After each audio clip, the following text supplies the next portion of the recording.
Outlet Liquor is your place to buy a case. Stock up and save when you shop the lowest prices available every day at Outlet Liquor. You never have to wait for a sale. The more you buy, the more you save. Only at Outlet Liquor. What's your outlet? Folks, welcome back to another Buffalo Sabres game night. It's the Crossing Swords pregame show. I am Maniac, and we are Jason Derulo right now. We are flying solo, but that doesn't mean that this team isn't ready for a big game tonight against the Islanders. The Islanders coming to town, obviously a familiar foe, and if you're familiar with Trader Sports, obviously we have quite the Isles contingent amongst our crew with Dewey Crocs and Rob Ryan as well. But yeah, the thing, I guess the storyline coming into this game is it's kind of the toilet bowl of the NHL in the state of New York. Obviously, unlike the NFL, the New York team actually plays in New York. The New York Islanders playing out in Long Island. They got the UBS Arena. They got the new arena there. But with that said, it has been tough sledding for the Islanders this year after back-to-back deep playoff runs. I guess maybe that's something you might predict when you have back-to-back deep playoff runs like they did. But yeah, typically they play a very congesting style of hockey. They obviously got Barzal as well as the rest of their leadership. Barzal. You can call him whatever you want. But with that said, don't call him late to dinner. And speaking of which, we got we got Rob Ryan coming in here. Yes, sir. Get the hell out of here, Rob. You know the Islanders are in for trouble tonight. We're gonna check the line here in a second. But one thing I want to talk about, just as we're kind of rolling out of the gate here. Get this is the positivity around this Sabres team.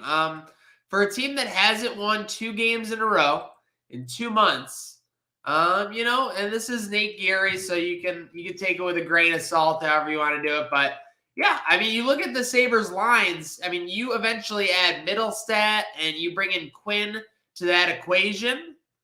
You could potentially have something there. So obviously, they're only going to go as far as the goaltending can take them, as we've seen over the last couple of years especially. But it'll be interesting to see, can this Sabres team ever get to that next level? I mean, I hope they can get to that next level, but can this Kevin Adams, Don Granato, and this group of players get to that next level? And hopefully all the fans are trying to get to the next level tonight. It is Bud's night at the arena. I'm not sure what that is. Now, I got to say, this is just my opinion. Just one man's opinion here, okay?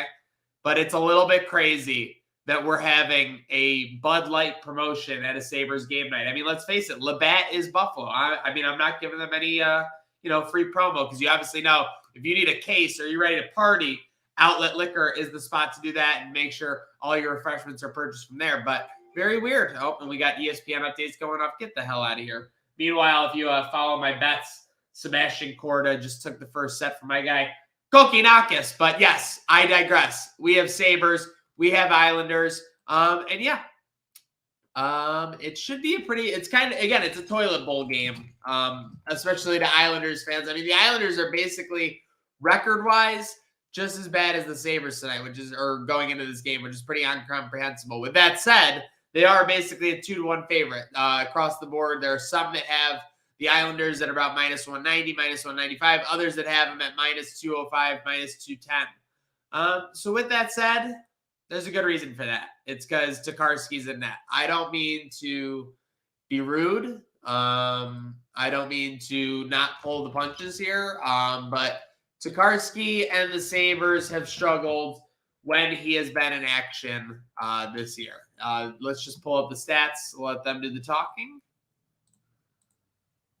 Tokarski, 4-6, 4 overtime losses. Goals against at 3.3, saved just above 900. I mean, you're getting better numbers from a lot of the goaltenders that the Sabres have to offer. But yeah, unfortunately this year, it's just been Tokarski has had to play a solid amount, way more than you'd want him to. And the results have been what you might expect there. And speaking of results you might expect, here's a man who demands results, and he demands them instantly. Dueno. What's going on, buddy? 5 minutes till puck drop here. What do you got? Sabres, Islanders. Two teams that it's hard. I'm hard pressed to say that the Sabres aren't kind of where we expected them to be. Maybe, with the way the season started, they expected them to be a little bit better than this, but nobody expected the Islanders to be in the situation they're in right now, to the point where, they're all but out of any chance of making the playoffs. And I know some people had their futures bet on the Islanders, for to maybe even win the Stanley Cup this year, and to see them in the spot that they're in now, that's very, very, very surprising. So I'm always on the joking side that playing the Islanders is like playing the 90s Devils, boring, and just, it's like missionary position every night. John Cena, what is it, like Roman Reigns, John Cena? It's the anti-Roman Reigns, sure. Yeah. It's like missionary position every single night. That's what it's like playing the Islanders nowadays. So I expect a low scoring game, even with Tokarski and net. I want to say a 3-2 Islanders win in overtime. Oh, wow. You just hit the accelerator right to the predictions. Hey, now we are mathematically made, but it ain't happening. Very fair. I had the Islanders winning the cup. I think a lot of people did, Iron Noof, and I know our guy Dewey Crocs did, obviously. That said, you got a 3-2 loss, but anywhere specifically you're looking tonight, as you're just about 2 minutes away here from puck drop? And again, it's difficult for me to give the Islanders the win. You know what? Buffalo coming off a good win. I'm actually going to go with the opposite. I'm going to say 3-2 Buffalo win. I should say 3-2 Buffalo win. I'm going to think Alex Tuch is going to continue what he's been doing. Big game from Jeff Skinner. I expect him to keep that up. Points from those guys. And a big game from Rasmus Dahlin. I think he's going to keep doing what he's been doing since the All-Star break, and keep dominating offensively. We've seen a different Rasmus Dahlin, I think, to start the second half of the season. I expect to see the same guy continue to dominate, at least on the offensive side of the ice. Most definitely, we have seen one. We were actually talking about that, but very interesting to see. What do we got? Do we have a chart here? Do we even have a chart to reflect this? Yes, we do. I saw one earlier today. Yep, right there. Get this the hell out of here. Okay. So again, you see here in the earlier part of the year, again, this is all about development, and it doesn't translate 1,000%, but on ice goals for, obviously you want that number moving in the up direction. You see when they were hot at the beginning of the year, Dahlin was obviously a huge part of that. But yeah, it plateaued a little bit and was even starting to fall down, especially when they struggled. So yeah, you see how this team is tied to, what they're getting from Rasmus, especially when they don't have much talent behind them. And recently, obviously, with it on the uptick. So you like to see that. And again, a lot of Sabres fans, I don't want to say overreact. I don't want to say negative. I mean, let's face it. We'll talk about it every time he's going to go on the ice or whatever. It was generational talent. Supposed to change the franchise, and maybe he is working towards that. I absolutely. And, I think with the addition of Alex Tuch has been a big reason for that. Remember, you haven't had Jack Eichel all season up until finally that trade was made. You've been missing that key piece. Well, Alex Tuch has really fit in well, obviously a point per game player. And I've always been a guy who said, sometimes the best play to play defense is to play offense. And Buffalo has been a better team, at least carrying the play into the offensive zone since Alex Tuch has, came into the picture. Peyton Krebs has contributed as well too. And, there's going to be a ton of pressure being taken off Dahlin, maybe even as soon as spring. Once the college season is over, and maybe, oh my gosh, when we get some reinforcements and just it's tough. It's very tough, but yeah, you like to see that it seems to be moving in the right direction, and that's something tangible for Sabres fans to look at this remaining third of the season. Absolutely. Again, there's four other guys on the ice other than Rasmus Dahlin, and depending on how well they're playing, how well they're carrying the play, it's going to reflect in his game as well. And when you get stable goaltending, whenever that comes, I don't know why this is in the studio.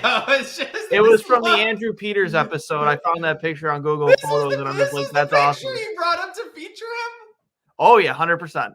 I would have got him grabbing Emery. All right, Emery.